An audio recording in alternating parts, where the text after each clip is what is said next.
So this is Marvel's Hammerhead. He is part of Wave 2 of Retro Vintage Spider-Man Marvel Legends. And this is technically Wave 2. We got a Wave 1 and then we got a series of fan channel exclusive single releases such as Sandman, the Venom, which was the Hasbro Post-Con exclusive. Then we had the big Kingpin figure, also another fan channel. So a lot of releases were released by themselves. Also, Target exclusive, Cyborg, Spidey, and so forth. So technically, this is Series 2, even though it feels like we're on Series 3 at this point. But this is a strong wave. I'm really excited for the figures in this wave. We're going to start it off with Hammerhead, so let's take a look at him here. You can see he's in the traditional retro vintage Spider-Man package carded art, which is awesome. Looks great. It's very consistent with Wave 1 and the fan channel exclusive, so I'm a fan of that. Pretty good there. There's nothing on the sides, and on the back side we get the rest of the wave. So we have the Spider Armor Mark 1, which is the silver Spider-Man there. Then we have the Symbiote Spider-Man, the black Spidey everybody wants. And then we have Hobgoblin in the middle, Ben Reilly Spider-Man, and then the Marvel Shocker on the right side there. So two villains and, actually 3 villains and 3 Spider-Men. So the read up on the back reads, Hammerhead's skull is reinforced with adamantium, making his head flat on top. All the same, this hard-headed criminal's frequent run-ins with Spider-Man have caused him no shortage of headaches. What a read up. So this is the more bulky suited body, which is something new we've recently gotten thanks to the Jon Favreau Happy Hogan 2-pack that released with, I believe it was the Midas Iron Man, and that was part of the Infinity Saga releases of Marvel Legends.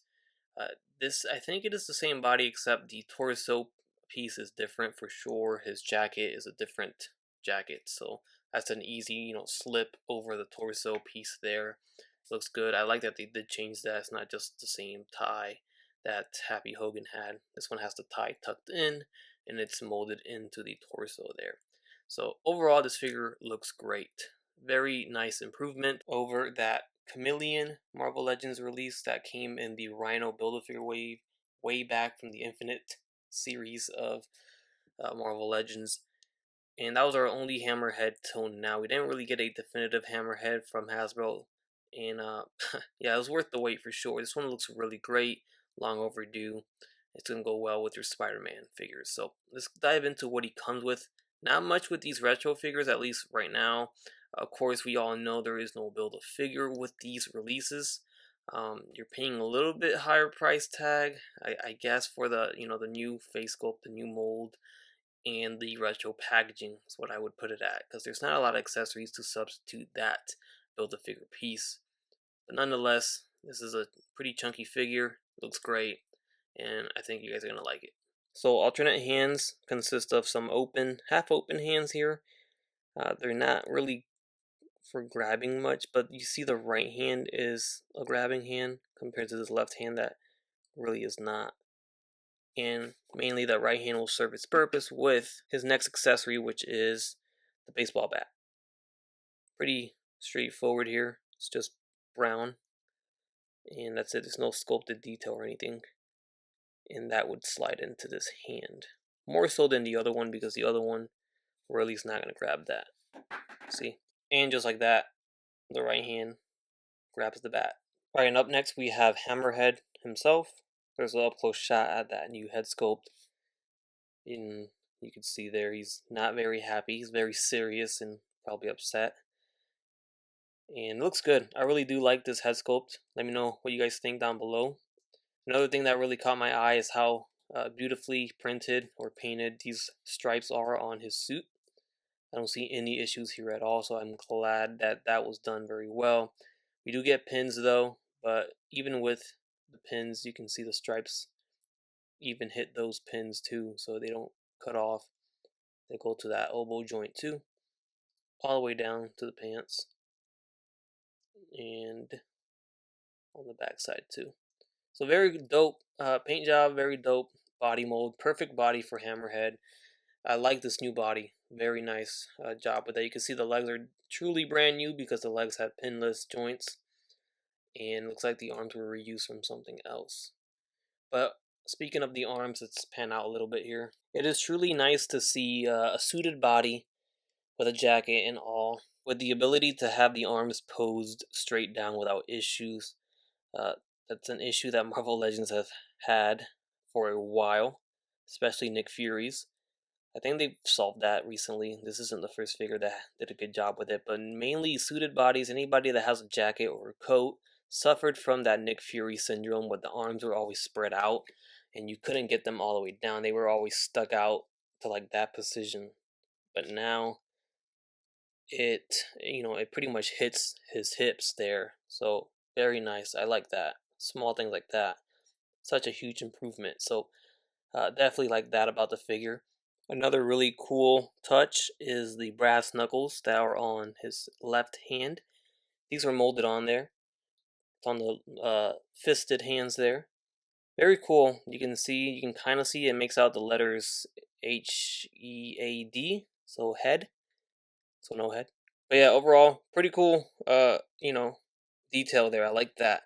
So only his left hand has that, and of course, if you don't want that there, you can always alternate the hands, and his alternate left hand does not have brass knuckles, and it's just calmly opened. So there you have it. But there's your closer look at Hammerhead. Overall, the face sculpt is pretty darn good. Paint job would be the stripes and the tie, painted very well. Body choice was done good. Good body choice. I really like the body, so far I'm really liking this figure quite a bit. Alright, so this is still a fairly brand new body, so we'll run through the articulation here. The head sits on a ball jointed peg, and I love these better or more so than the ball jointed hinges because you can get those tilts in there. You can get those, side poses with the heads that you really can't do with the hinged heads. So definitely prefer that, and I like that it's on this figure. The arms will go all the way up, they go down, they go in and out. We have bicep swivels, double jointed elbows, swivel at the wrist with a regular hinge on both wrists. The torso probably would have an ab crunch in there, but you're really not going to utilize any type of torso articulation with this jacket. There is a waist swivel though. Legs will kick forward about that far, they go back down, they go in and out.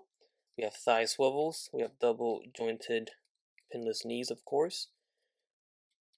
And then we have the ankles on a hinge that go forward and back. They rock left to right, and that's it. There is no swivel at the ankle. So overall, decent articulation with this new beefy suited body. I dig it. You're not going to get Spider-Man articulation on a suited body. You don't need that.